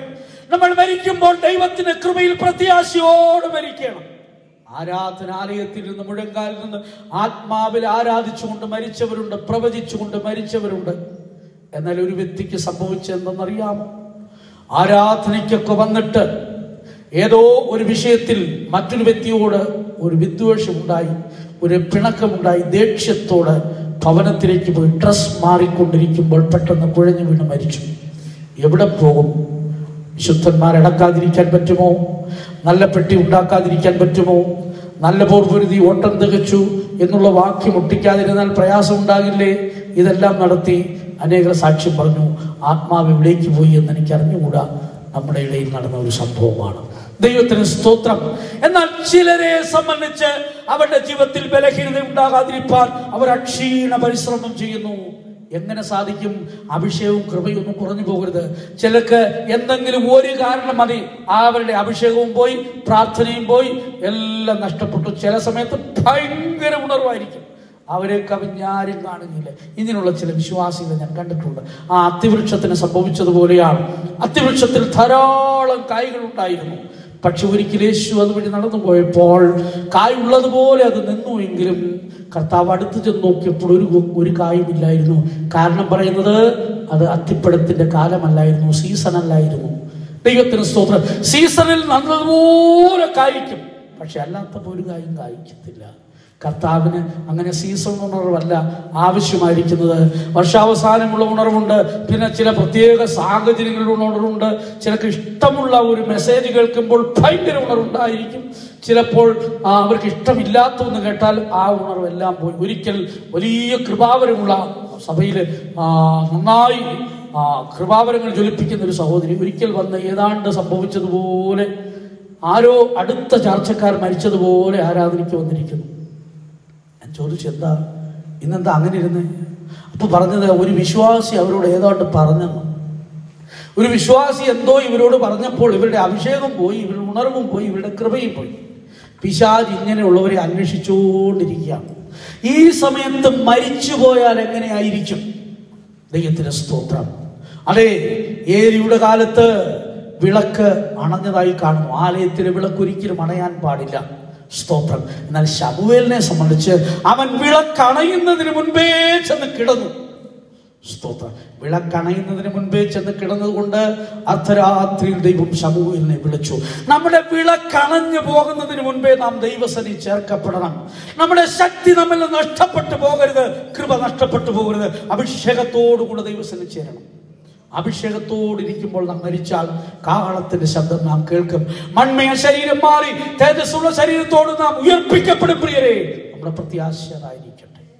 ദൈവത്തിന് സ്തോത്രം.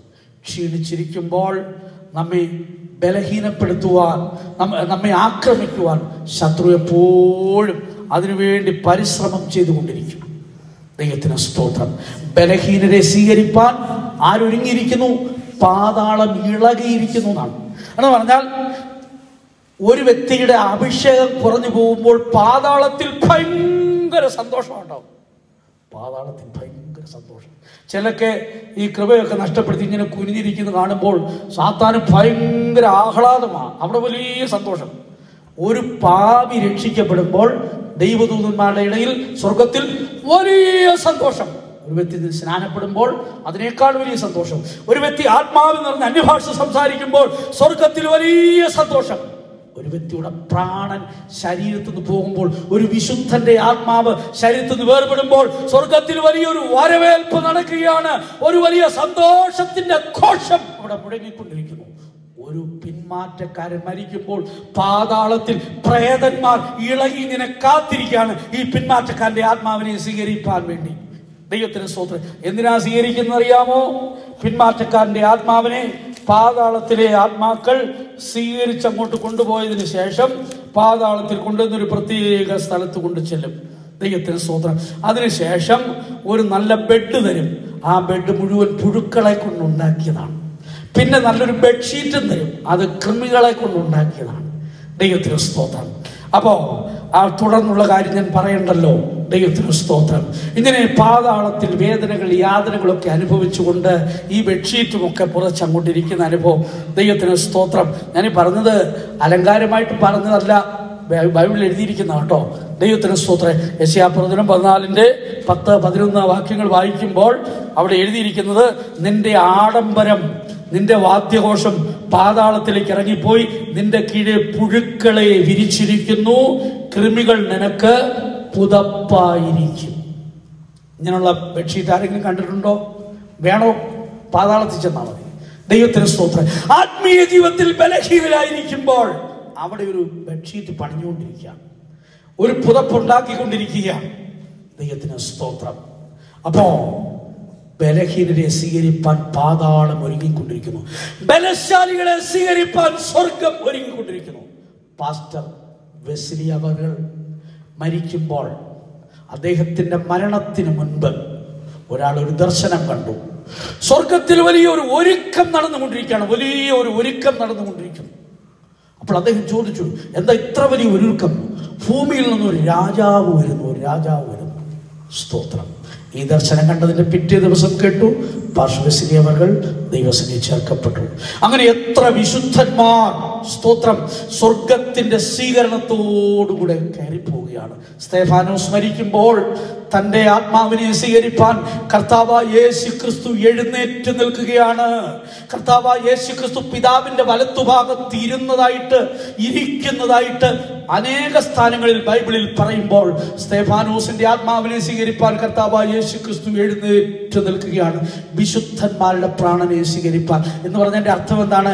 കല്ലേറ് കൊണ്ടപ്പോഴും, അതെ, അവർ നിന്ദിച്ചപ്പോഴും, ഏതെല്ലാം ഉപദ്രവങ്ങൾ ചെയ്തപ്പോഴും അവന്റെ മനസ്സ് ക്ഷീണിച്ചില്ല. ദൈവത്തിന് സ്തോത്രം. കല്ലേറ് കൊണ്ടപ്പോൾ ക്ഷീണിച്ചില്ല. എറിയുമെന്ന് പറഞ്ഞാൽ മതി, സകല സന്തോഷവും പോകുന്നവരാണ് പലരും. ദൈവത്തിന് സ്തോത്രം. എറി കൊണ്ടില്ല, എന്നെ എറിയുമെന്ന് പറഞ്ഞു, എന്നോട് അങ്ങനെ പറഞ്ഞു, ഇങ്ങനെ പറഞ്ഞു, അതുകൊണ്ട് ഇനി എനിക്ക് വേണ്ടതുപോലെ പ്രാർത്ഥിക്കാൻ പറ്റുന്നില്ലെന്നാ. എന്താ പ്രാർത്ഥിക്കാൻ പറ്റാത്ത? എനിക്ക് പ്രാർത്ഥിക്കാൻ പറ്റുന്നില്ല. എന്താ? ആരുടെ നാവിൽ കയറി പിടിച്ചോ? എന്താ പറ്റാത്ത? നീ ബലഹീനപ്പെട്ടു പോയി. പിശാചിന്റെ ആക്രമണത്താൽ നീ പരാജയപ്പെട്ടു പോയി. ദൈവത്തിന് സ്തോത്രം. ദൈവമക്കളെ, നമ്മുടെ ജീവിതത്തിൽ സംഭവിക്കരുത്. ദൈവത്തിന് സ്തോത്രം. എപ്പോഴും നമ്മുടെ ജീവിതത്തിൽ നമ്മൾ ബലശാലികളായി തീരേണ്ടതിന്, നമ്മൾ ശക്തരായി തീരേണ്ടതിന് ദൈവത്തിന്റെ കൃപ നമ്മൾ പ്രാപിച്ചു കൊണ്ടിരിക്കണം. അതുകൊണ്ടാണ് ക്ഷീണിച്ചിരിക്കുന്ന അവകാശത്തെ തണുപ്പിക്കുന്നതിനെ കുറിച്ച് 68-ാം സങ്കീർത്തനത്തിൽ രേഖപ്പെടുത്തിയിട്ടുണ്ട്. ദൈവത്തിന് സ്തോത്രം. നിന്റെ അവകാശമാണെങ്കിലും ഇപ്പോൾ എങ്ങനെ ആയിരിക്കുകയാണ്? ക്ഷീണിച്ചിരിക്കുകയാണ്. ദൈവത്തിന് സ്തോത്രം.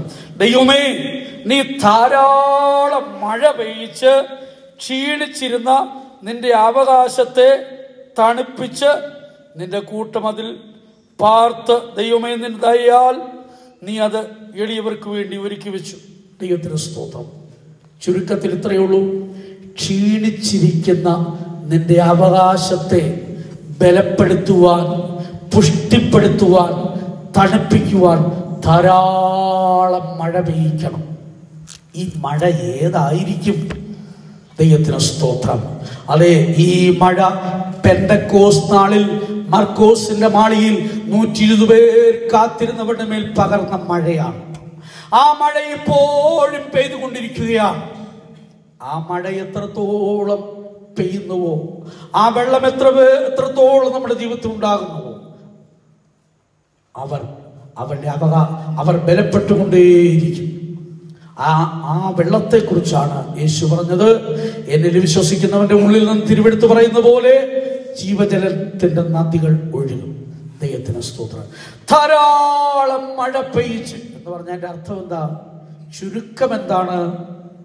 ശരിയായ അഭിഷേകം ഉണ്ടാകുമ്പോൾ ക്ഷീണം മാറും. ദൈവത്തിൽ ആനന്ദിക്കുമ്പോൾ ബലഹീനത മാറുമെന്ന്, ക്ഷീണം മാറുമെന്ന്. അത് തന്നെയാണ് നെഹമ്യാവിന്റെ പുസ്തകത്തിൽ നമ്മൾ വായിക്കുന്നത് 8-ാം അധ്യായത്തിന്റെ 10-ാം വാക്യത്തിൽ. ദൈവത്തിന് സ്തോത്രം. യഹോവയെങ്കിലെ സന്തോഷം നിങ്ങളുടെ ബലമാകുന്നുവല്ലോ. ദൈവത്തിന് സ്തോത്രം. ദൈവത്തിലാണ് ഏത് പ്രശ്നങ്ങളുടെ നടുവിലും ഏത് പ്രതികൂലങ്ങളുടെ നടുവിലും കർത്താവിന്റെ പാദപീഠത്തിൽ മുഴങ്കാൽ മടക്കുക. ആരോടെങ്കിലും ക്ഷമ ചോദിക്കാനുണ്ടെങ്കിൽ ക്ഷമ ചോദിക്കുക. ഹൃദയത്തെ ശുദ്ധീകരിക്കുക, മനസാക്ഷിയെ ശുദ്ധീകരിക്കുക, ആത്മാവിൽ നിറയുക. അതാണ് നമ്മുടെ ജീവിതത്തിലെ വിജയത്തിന്റെ ഭാഗമെന്ന് പറയുന്നത്. ദൈവത്തിന് സ്തോത്രം. ആയതുകൊണ്ട് പരീക്ഷ വരുമ്പോൾ ക്ഷീണിച്ചു പോയാൽ, സ്തോത്രം, വലിയ പരീക്ഷകൾ വരുമ്പോൾ, അതുകൊണ്ടാണ് യിരെമ്യാ പ്രവാചകൻ പറയുന്നത്, കാലാളുകളോടുകൂടെ ഓടിയിട്ട് നീ ക്ഷീണിച്ചു പോയാൽ, സ്തോത്രം, കുതിരകളോടുകൂടെ എങ്ങനെ മത്സരിച്ചോടും. ദൈവത്തിന് സ്തോത്രം. യിരെമ്യാ പ്രവചനം 12-ാം അധ്യായത്തിലേക്ക് വരുമ്പോൾ അതിനെക്കുറിച്ച് കാണുവാൻ സാധിക്കുന്നു. 5-ാം വാക്യത്തിൽ കാലാളുകളോടുകൂടെ ഓടിയിട്ട് നീ ക്ഷീണിച്ചു പോയാൽ കുതിരകളോടുകൂടെ എങ്ങനെ മത്സരിച്ചോടും. സമാധാനമുള്ള ദേശത്ത് നീ നിർഭയനായിരിക്കുന്നു, പക്ഷേ യോർദാന്റെ വൻകാട്ടിൽ നീ എന്ത് ചെയ്യും? സ്തോത്രം. സമാധാനമുള്ളിടത്ത് നീ ഭയമില്ലാതെ ഒക്കെ ഇരിക്കുന്നു, പക്ഷേ യോർദാന്റെ വൻകാട്ടിൽ ചെല്ലുമ്പോൾ നീ എങ്ങനെയായിരിക്കും എന്ന് പറഞ്ഞതിന്റെ അർത്ഥം എന്താണ്? കനാൻ ദേശത്തെ അവകാശമാക്കണമെങ്കിൽ യോർദാനെ കടന്നാണ് പോകേണ്ടത്. യോർദാൻ തീരത്ത് അതിൻ്റെ ഓരങ്ങളിലൊക്കെ പുൽക്കാടുകളൊക്കെ നിറഞ്ഞിരിക്കുന്ന സ്ഥലത്ത് കാട്ടുമൃഗങ്ങളുണ്ട്. ദൈവത്തിന് സ്തോത്രം. യോർദാന്റെ വൻകാടിനെ ഭേദിച്ച് മുൻപോട്ട് പോകണമെങ്കിൽ വിശ്വാസത്താൽ പെട്ടകം ചുമക്കുന്ന പുരോഹിതന്മാരുടെ പിന്നാലെ യാത്ര ചെയ്തെങ്കിൽ അവകാശ ദേശത്ത് ചെന്ന് എത്തുവാൻ സാധിക്കുകയുള്ളൂ. ദൈവത്തിന് സ്തോത്രം. ആയതുകൊണ്ട് കാലാളുകളോടുകൂടെയാണ് ഇപ്പോൾ നീ ഓടിയത്, സ്തോത്രം, പക്ഷേ കുതിരകളോടുകൂടെ നീ ഓടേണ്ടി വരും. സ്തോത്രം. പരീക്ഷയുടെ വിവിധ ഘട്ടങ്ങളെ കാണിക്കുകയാണ്. ചിലപ്പോൾ നമ്മുടെ ആത്മീയ വളർച്ച അനുസരിച്ച്, മുൻപോട്ടുള്ള ഗമനമനുസരിച്ച് പരീക്ഷയുടെ കാഠിന്യം വർദ്ധിച്ചുകൊണ്ടിരിക്കും. ഇപ്പോൾ കാലാളുകളോടുകൂടെ ഓടുന്നു. ഇല്ലെങ്കിൽ ഏതെങ്കിലും നിസ്സാരമായ വിഷയങ്ങളുടെ മുമ്പിൽ ക്ഷീണിച്ചു പോകുന്നു, അധൈര്യപ്പെട്ടു പോകുന്നു, കലങ്ങി പോകുന്നു. പക്ഷെ വലിയ പരീക്ഷകൾ വരുന്നു, വലിയ പ്രശ്നങ്ങൾ വരുന്നു. അപ്പോൾ നീ എന്ത് ചെയ്യും? ദൈവത്തിന് സ്തോത്രം. അതിനെ കടന്നെങ്കിൽ മാത്രമേ അവകാശ ദേശത്ത് ചെന്നെത്തുവാൻ സാധിക്കുകയുള്ളൂ. ദൈവത്തിന് സ്തോത്രം. ക്ഷീണിച്ചിരിക്കുമ്പോൾ ശത്രു നമ്മെ വഞ്ചിച്ചു കളയുവാൻ സാധ്യതയുണ്ട്. ക്ഷീണിച്ചു പോകാതിരിക്കാൻ ഒരു വലിയ സൊല്യൂഷനുണ്ട്. ദൈവത്തിന് സ്തോത്രം.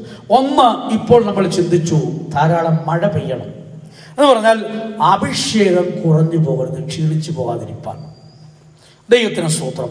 മറ്റൊരു വിഷയം എബ്രായ ലേഖനം 12-ാം അധ്യായത്തിന്റെ 3-ാം വാക്യത്തിൽ രേഖപ്പെടുത്തിയിട്ടുണ്ട്.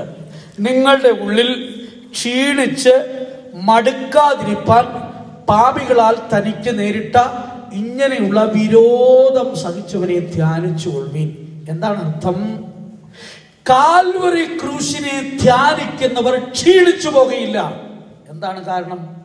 പാപികളാൽ തനിക്ക് നേരിട്ട ഇങ്ങനെയുള്ള വിരോധം സഹിച്ചവൻ, അപമാനത്തെ സഹിച്ചവൻ, കഷ്ടങ്ങൾ ഏറ്റെടുത്തവൻ, ക്രൂശിനെ സഹിച്ചവൻ. സ്തോത്രം. അപ്പൊ ക്രൂശിങ്കലേക്കൊന്ന് നോക്കുമ്പോൾ നാം അതിൻ്റെ ഒരംശം പോലും അനുഭവിച്ചിട്ടില്ലെന്ന് നമുക്ക് മനസ്സിലാക്കാൻ സാധിക്കും. ദൈവത്തിന് സ്തോത്രം. നാം അതിൻ്റെ ഒരംശം പോലും സഹിച്ചിട്ടില്ല. ചിലർ പറഞ്ഞ് ഞാൻ സഹിച്ച് ക്ഷമയുടെ നെല്ലിപ്പലക കണ്ടെന്നാണ്. നെല്ലിപ്പലക എന്ന് പറഞ്ഞാൽ അറിയാമോ? കേട്ടിട്ടുണ്ടോ? ദൈവത്തിന് സ്തോത്രം. കിണറിൻ്റെ ഒക്കെ ഏറ്റവും അടിക്കിടുന്ന പലകയാണ്. ദൈവത്തിന് സ്തോത്രം. അതിൽ താഴെ അടുക്കി ചെല്ലുമ്പോൾ ഈ ഓരിൻ്റെ ചെവിയൊന്നും ഉണ്ടാകാതിരിക്കാൻ വേണ്ടി ഈ നെല്ലിപ്പലക നിരത്താറുണ്ട്. ദൈവത്തിന് സ്തോത്രം.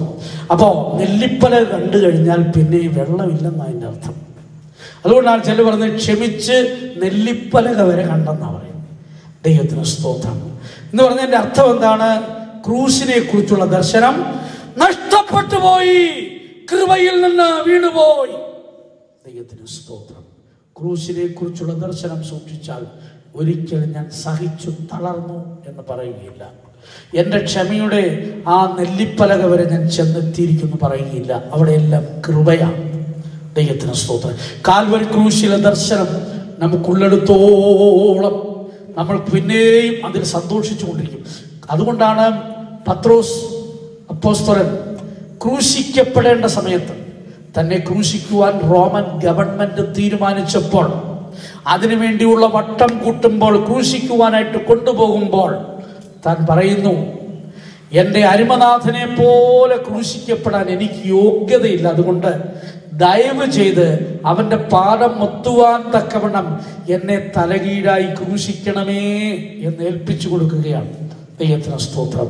ക്രൂശിനെ കുറിച്ച് ദർശനമുള്ള പത്രോസിനെ അത് പറയാൻ പറ്റുകയുള്ളൂ. ക്രൂശിനെ കുറിച്ച് ദർശനമുള്ള ഒരു ദൈവത്തിന് മാത്രമേ തങ്ങളുടെ കഷ്ടങ്ങളിൽ പ്രശംസിക്കുവാൻ കഴിയുള്ളൂ. ദൈവത്തിന് സ്തോത്രം. ആയതുകൊണ്ട്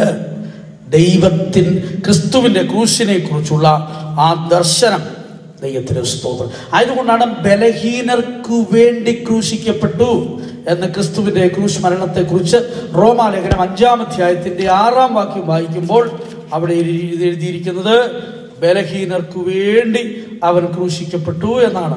ദൈവത്തിന് സ്തോത്രം. അതെ, ദൈവശക്തി നമ്മുടെ ജീവിതത്തിലുള്ളിടത്തോളം നമുക്ക് ക്ഷീണം തോന്നുകയില്ല. ദൈവത്തിന് സ്തോത്രം. യെശയ്യാപ്രവചനം 57-ാം അധ്യായത്തിന്റെ 10-ാം വാക്യം വായിക്കുമ്പോൾ, വഴിയുടെ ദൂരം കൊണ്ട് നീ തളർന്നു പോയിട്ടും നിനക്ക് ക്ഷീണം തോന്നിയില്ലെന്ന, അങ്ങനെ ഒരു തോന്നൽ പോലും ഉണ്ടായില്ല. കാരണം എഴുതിയിരിക്കുന്നത്, നിന്റെ കയ്യിൽ ദൈവശക്തി ഉണ്ടായിരുന്നു. ദൈവത്തിൽ നിന്ന് നിന്റെ മേൽ വ്യാപരിക്കുന്ന ആ ജീവശക്തി നിന്നിലുള്ളിടത്തോളം നിനക്ക് ക്ഷീണം തോന്നുകയില്ല. ദൈവത്തിന് സ്തോത്രം. അതേ വിഷയം മറ്റൊരു വിധത്തിൽ റോമാലേഖനം 8-ാം അധ്യായത്തിന്റെ 26-ാം വാക്യത്തിൽ വായിക്കുമ്പോൾ, ആത്മാവ് നമ്മുടെ ബലഹീനതയ്ക്ക് തുണ നിൽക്കുന്നു. ദൈവത്തിന് സ്തോത്രം. നമ്മൾ ബലഹീനരാണോ? പരിശുദ്ധാത്മാവിൽ നിറയുവാൻ ഏൽപ്പിച്ചു കൊടുത്താൽ മതി. അഭിഷേകത്തിന് തങ്ങളെ തന്നെ വിധേയപ്പെടുത്തി കൊടുക്കുമ്പോൾ സ്തോത്രം എന്ത് ചെയ്യുന്നു? അവരുടെ ബലഹീനതയ്ക്ക് തുണ നിൽക്കുന്നു. ആ ബലഹീനത മാറ്റപ്പെടുന്നു. എങ്ങനെ മാറ്റപ്പെടും? അഭിഷേകം നിന്റെ മേൽ വരുമ്പോൾ നീ ഒരു പ്രാർത്ഥനാ വീരനായി മാറ്റപ്പെടും. സ്തോത്രം. അവിടെ എഴുതിയിരിക്കുന്നത്, ആത്മാവ് നമ്മുടെ ബലഹീനതയ്ക്ക് തുണ നിൽക്കുന്നല്ലോ, വേണ്ടും പോലെ പ്രാർത്ഥിക്കേണ്ടത് എന്തെന്ന് നാം അറിയുന്നില്ല എന്ന് പറഞ്ഞാൽ, വേണ്ടതുപോലെ പ്രാർത്ഥിക്കാത്ത മനുഷ്യരൊക്കെ ബലഹീനരാണ്. ദൈവത്തിന്റെ സ്തോത്രം. ആ ബലഹീനത മാറ്റുന്നത് അഭിഷേകത്താലും. അപ്പൊ വേണ്ടതുപോലെ പ്രാർത്ഥിക്കാൻ വിഷയം കിട്ടുന്നില്ലെന്ന് ഒരാൾ പറഞ്ഞു. പ്രാർത്ഥിക്കാൻ വിഷയം കിട്ടുന്നില്ലെന്ന്. ദൈവത്തിന്റെ സ്തോത്രം. ചിലക്ക് വിഷയം വന്നുകൊണ്ടേയിരിക്കുകയാണ്. വിഷയം കിട്ടാത്തവർക്കൊക്കെ വിഷയം കൊടുക്കാൻ ദൈവം വിശ്വസ്തനാണ് കേട്ടോ. ദൈവത്തിന്റെ സ്തോത്രം. വിഷയമില്ലാത്തവർക്കൊക്കെ ഒരുപാട് വിഷയം. ഒരാൾ പറഞ്ഞ്, എനിക്ക് ഓരോ ദിവസവും പ്രാർത്ഥിക്കാതെ ഉറങ്ങാൻ പറ്റത്തില്ല, വിഷയങ്ങൾ വന്നുകൊണ്ടേയിരിക്കുകയാണ്. ദൈവത്തിന് സ്തോത്രം. അപ്പൊ വിഷയമില്ലെങ്കിൽ ദൈവം വിഷയം തരും. ദൈവത്തിന് സ്തോത്രം. ഇനി പരിശുദ്ധാത്മാവിന്റെ സഹായം നിന്നിൽ ഉണ്ടെങ്കിൽ നിനക്ക് പ്രാർത്ഥിക്കേണ്ടത് എന്തൊക്കെയാണ്? വിഷയമില്ലെന്ന് പറഞ്ഞാൽ എന്താണെന്നറിയോ? പുള്ളിക്ക് പ്രശ്നമൊന്നും ഇല്ലെന്ന് അതിൻ്റെ അർത്ഥം. പക്ഷെ നീ പ്രാർത്ഥിക്കേണ്ടത് ആർക്കൊക്കെ വേണ്ടിയാണ്? അനേകർക്ക് വേണ്ടി പ്രാർത്ഥിപ്പാൻ നീ കടപ്പെട്ടവനാണ്. നീ ബലഹീനായിരിക്കുമ്പോൾ മറ്റുള്ളവർക്ക് വേണ്ടി പ്രാർത്ഥിക്കാതെ നീ സ്വാർത്ഥ ചിന്താഗതിക്കാരനായി പ്രാർത്ഥിച്ചുകൊണ്ടേയിരിക്കും. ദൈവത്തിന് സ്തോത്രം.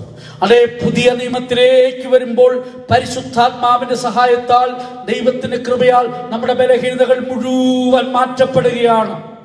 ഒരിക്കൽ ഒരു വലിയ പരീക്ഷാഘട്ടത്തിൽ വിശുദ്ധ പൗലോസ് അനേകർക്ക് പ്രാർത്ഥിച്ച് വിടുതൽ വാങ്ങിക്കൊടുത്ത ആ ദൈവദാസൻ 3 പ്രാവശ്യം പ്രാർത്ഥിച്ചു ദൈവത്തോട്. എന്നിട്ടും സ്തോത്രം, മറുപടി കിട്ടിയത് പ്രതീക്ഷിക്കാത്ത വിധത്തിലായിരുന്നു. സ്തോത്രം.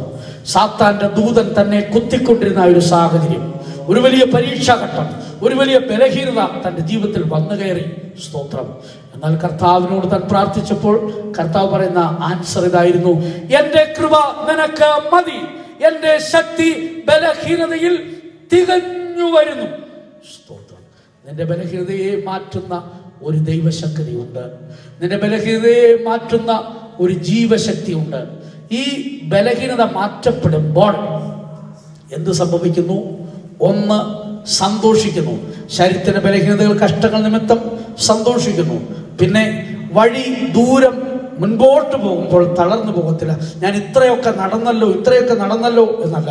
വഴിയുടെ ദൂരം കൊണ്ട് തളർച്ച തോന്നിയിട്ടും ക്ഷീണം തോന്നിയില്ല. സ്തോത്രം. അതെ, അത് നിഷ്ഫലമെന്ന് പറഞ്ഞില്ല. കാരണം എന്താണ്? ജീവശക്തിയുണ്ട്. ദൈവത്തിന് സ്തോത്രം. ഒരിക്കലും മടുത്തു പോകില്ല. കാൽവരി ക്രൂശിനെ കുറിച്ചുള്ള ധ്യാനത്താൽ ജീവിതം ബലപ്പെട്ടുകൊണ്ടേയിരിക്കും. കൂടാതെ നമ്മുടെ ബലഹീനതയ്ക്ക് തുണ നിൽക്കുന്ന ഒരഭിഷേകം. സ്തോത്രം. ആയതുപോലെ ബലഹീനതയിൽ സഹതാപം കാണിക്കുന്ന ഒരു മഹാപുരോഹിതനെ കുറിച്ച് എബ്രായലേഖനം 4-ാം അധ്യായത്തിന്റെ 15-ാം വാക്യത്തിൽ ബലഹീനതയിൽ സഹതാപം കാണിക്കുന്ന ഒരു ശ്രേഷ്ഠ മഹാപുരോഹിതൻ യേശു ക്രിസ്തുവാകുന്ന ആകാശത്തിലൂടെ കടന്നുപോയ, തിരശ്ശീലയ്ക്കപ്പുറത്തേക്ക് കടന്നുപോയ, നമുക്ക് വേണ്ടി കൃപാസനമെന്ന ആ വിശേഷിക്കപ്പെട്ട സ്ഥലം, തൻ്റെ ദേഹമെന്ന തിരശ്ശീല ചീന്തി ആ കൃപാസനം തുറന്നു തന്ന കർത്താവ് നമ്മുടെ ബലഹീനതകൾക്കെല്ലാം പരിഹാരം തരുന്നവരാണ്. ദൈവത്തിന് സ്തോത്രം. ആകയാൽ ആ ശക്തി തികഞ്ഞു വരുന്ന ശക്തിയാണ്. ബലശാലികൾ എന്തിനാണ് ബലശാലികളായി തീരുന്നത്? തിരുവെഴുത്ത് എന്താണ് നമ്മോട് പഠിപ്പിക്കുന്നത്? ദൈവത്തിന് സ്തോത്രം. അവിടെ നമുക്ക് കാണുവാൻ കഴിയുന്നത്, ക്ഷീണിച്ചിരിക്കുന്നവന് അവൻ ശക്തി നൽകുന്നു, ബലമില്ലാത്തവന് അവൻ ബലം വർദ്ധിപ്പിക്കുന്നു. എന്തിനാണ് ബലം നൽകുന്നത്? ശത്രു ആക്രമിക്കാതിരിപ്പാൻ, നിന്റെ ജീവിതത്തിൽ പരാജയം ശത്രു കൊണ്ടുവരാതിരിപ്പാൻ, നിന്നെ ആക്രമിക്കാതിരിപ്പാൻ, നീ പാതാളത്തിലേക്ക് പോകാതിരിപ്പാൻ, സ്തോത്രം, മടുത്തു പോകാതിരിപ്പാൻ നിന്നെ ബലശാലിയാക്കി മാറ്റുന്നു. ഇത് മാത്രമാണോ? സ്തോത്രം. പിന്നെ ബലശാലികളാക്കി മാറ്റുന്നത് എന്തിനു വേണ്ടിയാണ്? ആ ഭാഗം തുടർന്ന് വായിക്കുമ്പോൾ, കഴുകന്മാരെ പോലെ ചിറകടിച്ചു കയറുവാൻ, ഉന്നതത്തിലേക്ക് പോകുവാൻ, ക്ഷീണിച്ചു പോകാതെ ഓടുവാൻ, തളർന്നു പോകാതെ നടക്കുവാൻ. ക്ഷീണിച്ചു പോകുന്ന വിധത്തിൽ പ്രയാസങ്ങൾ വരും. എന്നാൽ വിശുദ്ധ പൗലോസ് എന്താണ് പറയുന്നത്? പിൻപിലുള്ളതെല്ലാം മറന്നുകൊണ്ട് മുൻപിലുള്ളതിനായിട്ട് മുൻപിലോട്ട് ആഞ്ഞുകൊണ്ട് താൻ ഓടിക്കൊണ്ടിരിക്കുകയാണ്. തളർന്നു പോകാതെ ഓടുവാൻ, ക്ഷീണിച്ചു പോകാതെ നടക്കുവാൻ, കഴുകന്മാരെ പോലെ ചിറകടിച്ചു കയറുവാൻ. ഈ ദൈവശക്തി ഉണ്ടെങ്കിൽ മാത്രമേ സാധിക്കുകയുള്ളൂ. നിന്റെ ജീവിതത്തിൽ ബലഹീനനായി തീർന്നിട്ടുണ്ടെങ്കിൽ, നിന്റെ ആത്മീയ ജീവിതത്തിൽ ബലഹീനപ്പെട്ടുവെങ്കിൽ, നിന്റെ ഉള്ള അവസ്ഥ തുറന്നു സമ്മതിക്കുമ്പോൾ ദൈവം നിന്നെ ശക്തിപ്പെടുത്തും. ദൈവത്തിന്റെ ശക്തിയാൽ സകല ബലഹീനതകളെയും ജയിക്കുവാനിടയായിത്തീരും. സ്തോത്രം. അവിടെ എഴുതിയിരിക്കുന്നത്, ബാല്യക്കാർ ക്ഷീണിച്ചു പോകും, യൗവനക്കാർ ഇടറി വീഴും, എന്നാൽ യഹോവയെ കാത്തിരിക്കുന്നവർ ശക്തിയെ പുതുക്കും. ദൈവത്തെ കാത്തിരിക്കുന്നവർ ശക്തിയെ പുതുക്കുമെന്ന് തിരുവെഴുത്ത് വ്യക്തമായി ഓർപ്പിക്കുകയാണ്. ദൈവത്തിന് സ്തോത്രം. കാത്തിരിക്കുക എന്നുള്ളതൊരു പ്രധാനപ്പെട്ട കാര്യമാണ്. കാത്തിരിക്കണമെങ്കിൽ ജീവിതത്തിൽ ഒരു ഒരുക്കം ആവശ്യമാണ്. 5-ാം സങ്കീർത്തനം 3-ാം വാക്യം വായിക്കുമ്പോൾ, രാവിലെ ഞാൻ നിനക്കായി ഒരുക്കി കാത്തിരിക്കുന്നു. ജീവിതത്തിൽ ഒരു ഒരുക്കം ആവശ്യമാണ്. സ്തോത്രം. 33-ാം സങ്കീർത്തനം വായിക്കുമ്പോൾ, എൻ്റെ ഉള്ളം കാത്തിരിക്കുന്നു, ഞാൻ നിനക്കായി കാത്തിരിക്കുന്നു. ദൈവത്തിന് സ്തോത്രം. 130-ാം സങ്കീർത്തനം 6-ാം വാക്യം വായിക്കുമ്പോൾ, ഉഷസ്സിനായി കാത്തിരിക്കുന്നവരെക്കാൾ ഇതാ ഞാൻ യഹോവയ്ക്ക് വേണ്ടി കാത്തിരിക്കുന്നു. നീ ദൈവത്തിനു വേണ്ടി കാത്തിരിക്കുന്നുവെങ്കിൽ നിന്റെ ബലഹീനതകൾ മാറ്റപ്പെടും, നിന്റെ ക്ഷീണങ്ങൾ മാറ്റപ്പെടും. കഴുകന്മാരെ പോലെ ചിറകടിച്ച് കയറുവാൻ, ഉന്നതത്തിൽ വാസം ചെയ്യുവാൻ, ദൈവസിംഹാസനത്തെ അവകാശമാക്കുവാൻ തക്കവണ്ണം നീ ഒരുക്കപ്പെടുവാനിടയായിത്തീരും. ദൈവത്തിന്റെ സ്തോത്രം. യോബിനെ ഒന്ന് നോക്കുക. അവൻ പറയുന്നു, അവൻ എന്നെ കൊന്നാലും ഞാൻ അവന് വേണ്ടി കാത്തിരിക്കും എന്ന് പറഞ്ഞാൽ, എന്റെ ജീവിതത്തിൽ ഏതെല്ലാം പ്രയാസങ്ങൾ നേരിട്ടിരുന്നാലും, ഏതെല്ലാം കഷ്ടതകൾ നേരിട്ടിരുന്നാലും, ഏതെല്ലാം ഉപദ്രവങ്ങൾ നേരിട്ടിരുന്നാലും, ഞാൻ എന്റെ കർത്താവിന് വേണ്ടി കാത്തിരിക്കും. സ്വർഗത്തിലേക്ക് ഞാൻ കണ്ണുകൾ ഉയർത്തും, യഹോവയെ കാത്തിരിക്കുന്നവർ ശക്തിയെ പുതുക്കും. ആത്മീയ ഗോളത്തിൽ ചില യൗവനക്കാർ ഇടറി വീണിട്ടുണ്ട്. ചില ബാല്യക്കാർ ക്ഷീണിച്ചു പോയിട്ടുണ്ട്. എന്നാൽ ഇതാ ഒരു മനുഷ്യന്റെ ജീവിതത്തിലെ ബലമുള്ള സമയമാണ് ബാല്യം, യൗവനം എന്ന് പറയുന്നത്. ഒരു യൗവനക്കാരൻ വീണാലും ഒരു ബാല്യക്കാരൻ ക്ഷീണിച്ചു പോയിരുന്നാലും വാർദ്ധക്യത്തിലിരിക്കുന്ന നിന്നെയും അതിനേക്കാൾ ബലപ്പെടുത്തുന്ന ഒരു ദൈവപ്രവൃത്തിയുണ്ട്. ദൈവത്തിന് വേണ്ടി നീ കാത്തിരുന്നാൽ മതി. അതെ, ലോകത്തിലുള്ള സകല യൗവനക്കാരേക്കാൾ നീ ശക്തനായി മാറ്റപ്പെടും. കർത്താവിന് വേണ്ടി നിന്റെ ജീവിതത്തെ ഒരുക്കി നീ കാത്തിരിക്കുമ്പോൾ അങ്ങനെയുള്ള നീ താണു പോകുകയല്ല, കഴുകന്മാരെ പോലെ ചിറകടിച്ചുകൊണ്ടേയിരിക്കും. ചിറകടിക്കുക എന്ന് പറയുന്നത് പ്രത്യാശയും ജീവിതത്തെ കാണിക്കുകയാണ്. രൂപാന്തര ശരീരത്തിന് വേണ്ടി, സിംഹാസനത്തെ അവകാശമാക്കുവാൻ വേണ്ടി, ദൈവസന്നിധിയിൽ ചെന്നെത്തുവാൻ വേണ്ടി പ്രത്യാശയുടെ ചിറകുകൾ അടിക്കുന്ന ഒരു അനുഭവം നിനക്കുണ്ടോ? ഇല്ലെങ്കിൽ കർത്താവിന്റെ പാടുപെടുത്തി നിന്റെ ബലഹീനതകളെ സംബന്ധിച്ച് നീ കാത്തിരിക്കുക, നിന്നെ ഒരുക്കി കാത്തിരിക്കുക. രാവിലെ തോറും നിന്റെ ജീവിതത്തെ ഒരുക്കുക. ഉഷസ്സിന് വേണ്ടി കാത്തിരിക്കുന്നവരെക്കാൾ അധികം നീ ദൈവത്തിന് വേണ്ടി കാത്തിരിക്കുക. നഷ്ടപ്പെട്ടു പോയ അഭിഷേകത്തെ തിരികെ പ്രാപിക്കുക. ബലഹീനതകൾ കണ്ടുപിടിച്ച് ഉപേക്ഷിക്കുക. അഭിഷേകത്തെ പുതുക്കുക, തീരുമാനത്തെ പുതുക്കുക. ദൈവശക്തി നിന്നിലേക്ക് ആവസിച്ച് നീ ഒരു ബലശാലിയായി മാറ്റപ്പെടും. കഴുകന്മാരെ പോലെ നീ ശക്തനായി മാറും. അങ്ങനെയുള്ള ബലശാലികൾക്ക് വേണ്ടി യേശു വെളിപ്പെടുന്നു. കാഹളം ധ്വനിക്കാറായി. ദൈവശക്തി പ്രാപിച്ചവർ മറുരൂപം പ്രാപിക്കാറായി. മൺമയ ശരീരം വിട്ട് തേജസ്സുള്ള ശരീരം പ്രാപിക്കുവാൻ നാളെ ഏറ്റവും ആസന്നമായിരിക്കുന്നു. പ്രിയരെ, ആ സൂചനം ഏറ്റവും അടുത്തിരിക്കുന്നു. അതിനായി നമുക്ക് ഒരുങ്ങാം. ദൈവം നമ്മെ അതിന് സഹായിക്കുമാറാകട്ടെ.